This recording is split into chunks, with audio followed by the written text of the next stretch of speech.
Hello, and welcome to Chagpar MD. I'm Dr. Anise Chagpar, and this week I have a very special guest, Dr. Jay Harness. Jay is not only a nationally renowned breast cancer surgeon, he's also one of the former presidents of the American Society of Breast Surgeons. And we are here to talk about oncoplastic surgery. Now, you might have heard the term, but what does it actually involve? Well, let's ask an expert. What do you say? Let's get started. Hi, Jay. Thank you so much for joining me today. Hey, Anise, it's just fabulous to be with you. Thank you for inviting me. So, Jay, a lot of times people have heard about this term called oncoplastic surgery. Can you help us to kind of wrap our brain around what exactly that is? And I'd be happy to do that. So let's break it down into two parts. Onco, we think of oncology, cancer, what have you, related to cancer. And then plastic, we think of our plastic surgery colleagues. So this was a term coined in Europe a couple of decades ago, which we now in our world of breast cancer surgery use the term all the time. So how do we best think about this? There's two ways of thinking about it. One, in women who are going to save their breast, or what we call breast conservation, there's often an opportunity to reshape the breast or lift the breast or have our ladies look more fabulous after their surgery than they did beforehand. So that's one approach. The second approach is if we need to do a mastectomy or a patient requests it or whatever, one of the things I love talking about is called nipple-sparing mastectomy, which again, the scars are hidden, Anise, and that's one of the ideas.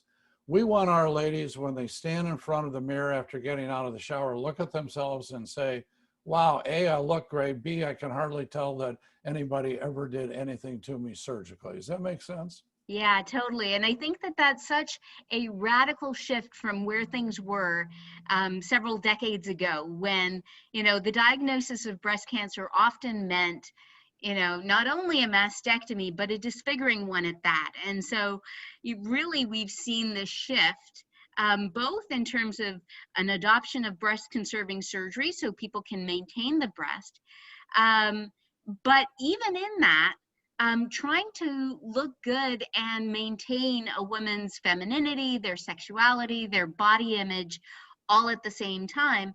And even for those women who do need a mastectomy, there are so many options with regards to reconstruction so that they really can get back to that normalcy. So I want to take those two in two separate pieces.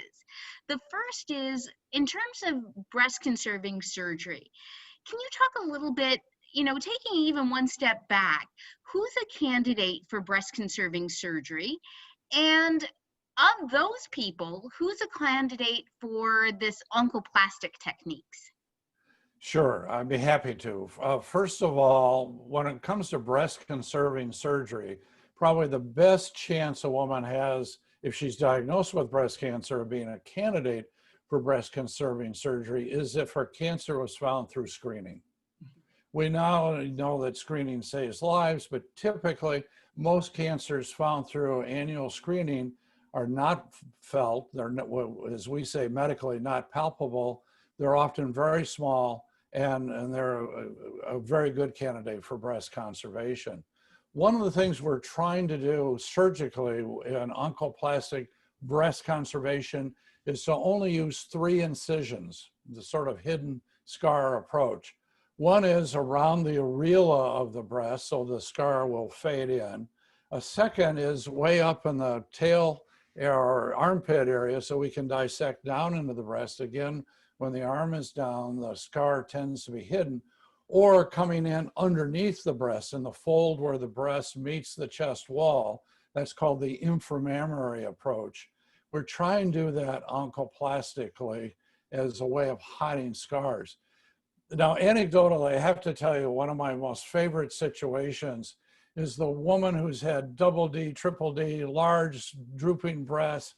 Their bra straps are cutting into their shoulders. They've got back pain, and a small, tiny cancer is found through breast screening. I have to put a little humor into what I do as a breast surgeon all day long. And if I don't, I'm going to shoot myself at the end of the day. But I'll look at a patient like that and say, wow, do I have a deal for you? I'll bet you've wanted to be perkier, lifted, smaller for many, many years, right? Doctor, how did you know that? Well, I do. So we can combine lifting the breast, reducing the size of the breast, and taking out the cancer and checking the lymph nodes all at the same time. Now that's a real win-win situation and a really good example of an oncoplastic approach. If there's a little bit of drooping of the breast, we can often lift the breast a little bit with our crescent incisions or circumarillar incisions or whatever. So it's a case-by-case situation in these, but in general, breast screening translates into a higher incidence of breast conservation. Yeah, I agree. And I think, Jay, your point is so well taken. So often I'll ask patients, are you happy with the size and shape of your breasts? And, you know, and they often look at me quizzically as to why I'm asking this, but the reason is exactly that. Because just because you have a cancer doesn't mean that you have to stay with the breast size and shape that you have. We have an opportunity to make you even happier. And so if we can do that, why not do it all at the same time? Now, one of the questions that people ask is, well, what about the other side? Can you match the other side at the same time? Yeah, you can. And the settings that I've worked in, I often work with a plastic surgeon in doing that. We have to be grateful in this country that we have federal legislation that fundamentally says a woman has a right to be equal on both sides. This is particularly true in mastectomy cases. Sometimes our mastectomy, particularly nipple sparing, can end up looking much better than the breast did originally. Well, we're not going to have one looking fabulous and the other looking terrible. And so we can do lifts, we can do other things to make sure that we have symmetry. The key word here for the patient is having symmetry. Right. And I think that that's another key point that many women really don't know and are often surprised is that symmetry and symmetrizing operations are covered by insurance under federal law, as is reconstruction for mastectomy. So let's move now to that kind of scenario. Sometimes, and this is a question that I get asked a lot as well, patients might have had their cancer diagnosed by screening, but they might still need to have a mastectomy. So for example, I had a patient who contacted me recently who had calcifications throughout their breast and was diagnosed with DCIS. She was told that this was a pre-cancer, a stage 0, not invasive, and yet her doctor said she needed a mastectomy. Can you explain to her and to other viewers out there why that would be the case? Yeah, good question. Well, first of all, it's when you have large areas of microcalcification like that, and again, depending on the grade of the cancer, particularly high grade DCIS, often the area of the DCIS is actually larger than the area of the microcalcifications. So that's worrisome. Number two, okay, let me stop for a second. The good news with lumpectomy, and if you need radiation therapy, is you get to keep your breast. The bad news is because the breast is still there, you've got a small chance of cancer can recur there. And of course, you need regular screening for that breast. If you've got diffuse microcalcifications throughout the breast, even though much of it or some of it could be from fibrocystic changes of the breast, it's going to be really difficult for a breast radiologist to differentiate the two and to do long-term follow-up. So with extensive microcalcifications like the case you're talking about, doing, as an example, a nipple-sparing mastectomy is a really good option for a patient like that. Yeah. And so, to your point, not only does it, remove all of the breast tissue, reduce your risk of recurrence, oftentimes it obviates the need for radiation. And you can have reconstruction at the same time. So really, kind of getting back to that size and shape and regaining some of your breast image so that it's not as deforming an operation as it used to be. So in terms of mastectomy, now you've talked a lot about nipple-sparing mastectomy. Tell us a little bit more about that versus skin-sparing mastectomy, when you choose one over the other, pluses and minuses, and all of that.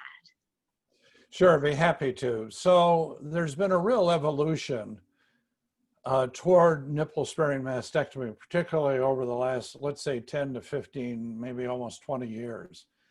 So historically, we were afraid to leave the nipple areolar area behind because we thought, A, there might be cancer hidden there. B, we were worried that cancers could recur there. Or C, if somebody came out with a large palpable cancer, actually the nipple areolar area might be already involved by the cancer. So the classic mastectomy that I grew up with is called a skin-sparing mastectomy. We're trying to save as much skin as we can, but we're removing the nipple areolar complex. And there are different techniques to hide the scars for that, et cetera, and then do reconstruction. Typically, when we use the term skin-sparing mastectomy, we're also implying that we're going to reconstruct the mastectomy site versus total mastectomy, or a term I hate, simple mastectomy, meaning we're not going to do any reconstruction. In that case, we want to try and get the skin down on the chest wall as tight as we can, so it makes it easier for a patient to wear a prosthesis in their bra, subsequently. So there's been this evolution toward nipple sparing, which I'm a big fan of. And we came up with all sorts of early rules for this. Shauna Willey and Scott Spear and the others from Georgetown talk about this a lot. They basically confess we made up some of the early rules about preserving the nipple areolar area. However, with all this experience now over the past 10 to 15 years, we know that nipple-sparing mastectomy is extremely safe. The chance that a cancer can reoccur down the road in the nipple areolar area is far less than 1%. It's around 0.6%. Now, there's a caveat here that we've got to share with everybody. Whether you're doing a total mastectomy, a skin-sparing mastectomy, or a nipple-sparing mastectomy, as you well know, no breast surgeon on the planet can say we remove 1,000% of all microscopic breast tissue. We know embryologically that breast tissue can extend from the armpit, the axillary area, all the way down to the upper abdominal wall. So that doesn't mean that patients, even after a mastectomy, should say, well, I'm clear forever, not do any self-exam or anything of that sort. But needless to say, with the nipple-sparing mastectomy, we're getting great cosmetic results. However, there's one other caveat when it comes to nipple sparing. Most of the time, we do lose sensation to the nipple areolar area. There are some specific techniques that can be used to try and preserve that, but often, and sometimes the patients are shocked by it, and they say, oh my gosh, I look great and it's fabulous, but I have no sensation. We need to be careful and warning patients about that up front. Yeah, and the nipple really doesn't respond to, sexual stimulus or cold or hot. It really is very much more about cosmesis, but I agree with you that cosmesis is excellent. So let's talk a little bit about the reconstruction part. So whether you do a skin sparing where you preserve the skin envelope, but remove the nipple areolar complex, and there are ways of reconstructing that nipple areolar complex, or whether you do a nipple sparing mastectomy where you preserve that nipple areolar complex and all of the skin, ultimately you still need to replace that breast tissue with something in order for people to maintain their size and shape. So what are people's options there? Well, we're typically talking implant versus the patient's own tissue or autologous tissue. And this thing has really swung backwards and forwards, particularly with decreasing reimbursement for, let's say, deep flaps or tram flaps, moving the patient's own tissue up. These are hour-long surgeries. They can give outstanding results, absolutely outstanding results. But I don't know about your experience there at Yale, But in most of the settings around the country, I think we're probably talking between 85 to 90% plus is implant reconstruction done in one stage or two stages. The first stage can be an expander, particularly if the patient wants to be a little bit larger in cup size, followed then subsequently by a permanent implant being put in, or what we call one and done, where at the same time if the patient wants to be the same cup size, we can often go direct to implant right at the time of mastectomy. The other big shift that's gone on in reconstruction, historically, we've always put the implant behind the muscle of the chest wall, the pectoralis muscle. Where I've been working at St. Joseph Hospital in Orange, I've been working with a plastic surgery for over 14 years, who actually was one of the earlier pre-pectoral reconstruction people. And that's now a really hot way, if you will, of doing it. And there's less morbidity. We're not disrupting the muscle of the chest wall. We can really get excellent results.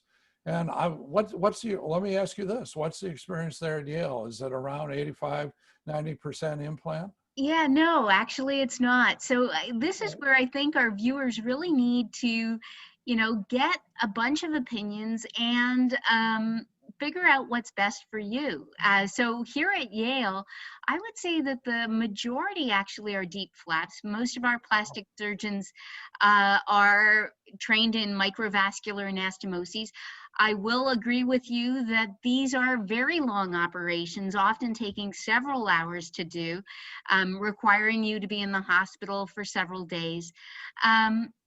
And when they do implant reconstructions, I'll agree with you there too, that there's been this shift towards pre-pectoral. But, there are these differences, plus and minus, when you can do one or the other. If you are very, very slim, you may not have enough autologous tissue to create a breast size and shape that is right for you.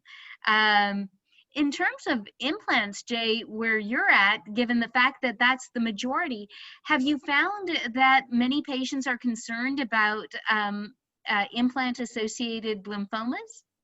Yeah, that question came up with the textured implants, and we had patients rushing in and contacting their plastic surgeon and say, oh my gosh, did I have a textured in? Oh yeah, you did 10 years ago, and then swapping them out, whatever.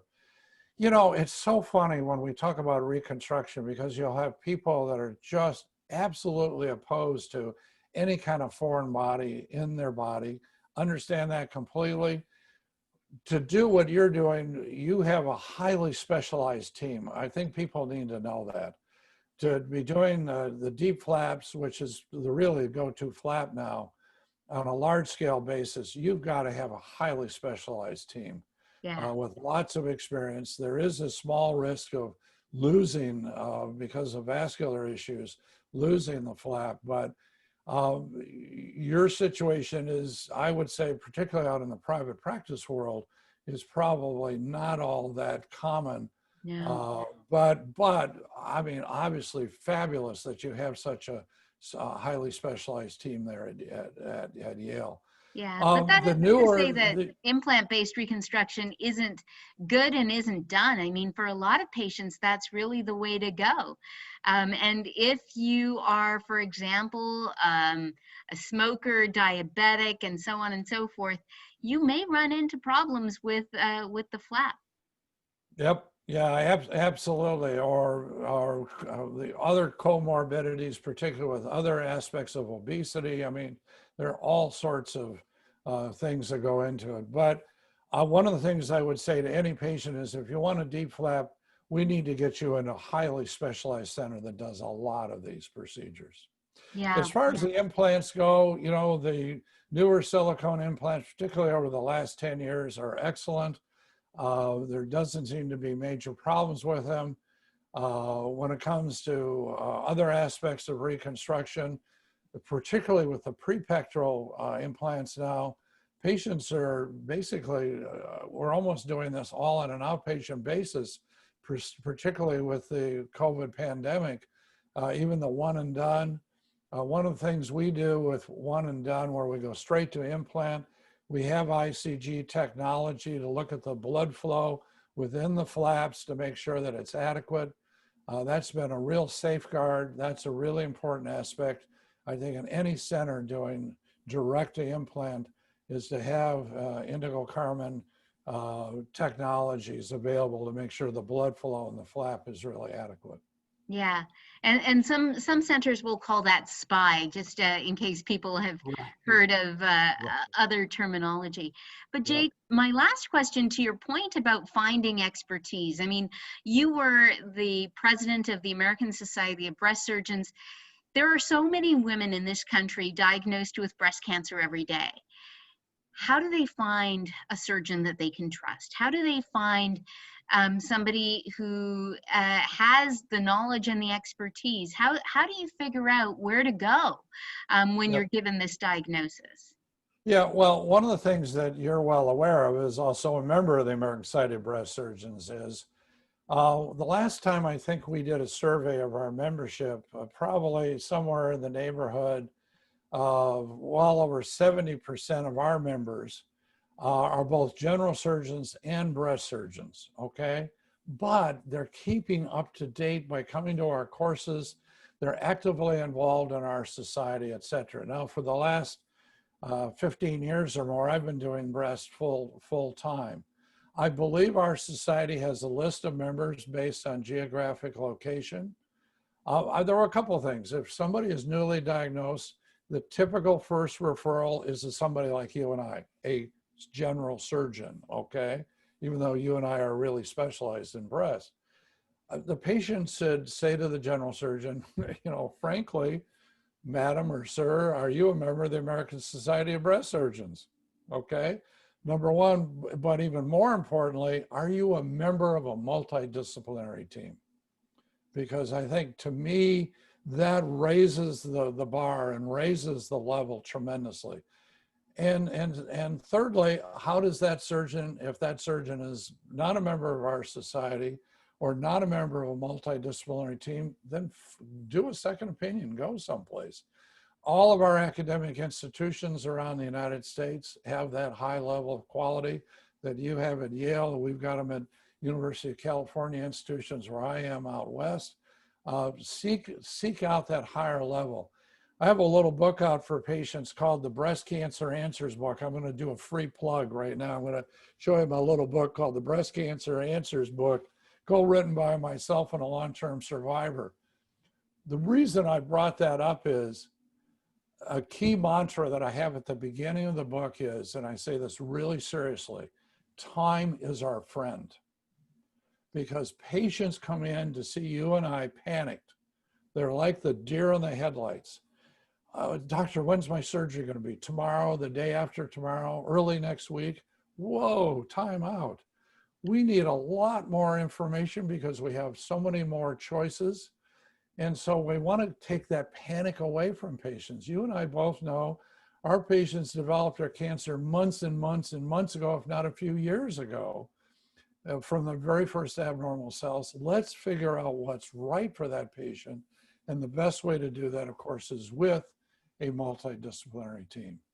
Such good advice. I think that you really do, as everybody who's watching this video, people who have been at my courses, know, breast cancer is a multidisciplinary sport, and you really need to have expertise coming in from all different disciplines. So really, really important. I'm going to leave you Jay's information in the description box below, along with a link to where you can get his book. And a link to his website. I hope that this video has been helpful for all of you. I hope that you will like, share, and subscribe. As always, if there are other topics that you want us to answer, please do leave us a comment in the description box below. We love hearing from you. Until next time, this is Dr. Anise Chagpar wishing you all a safe and healthy week.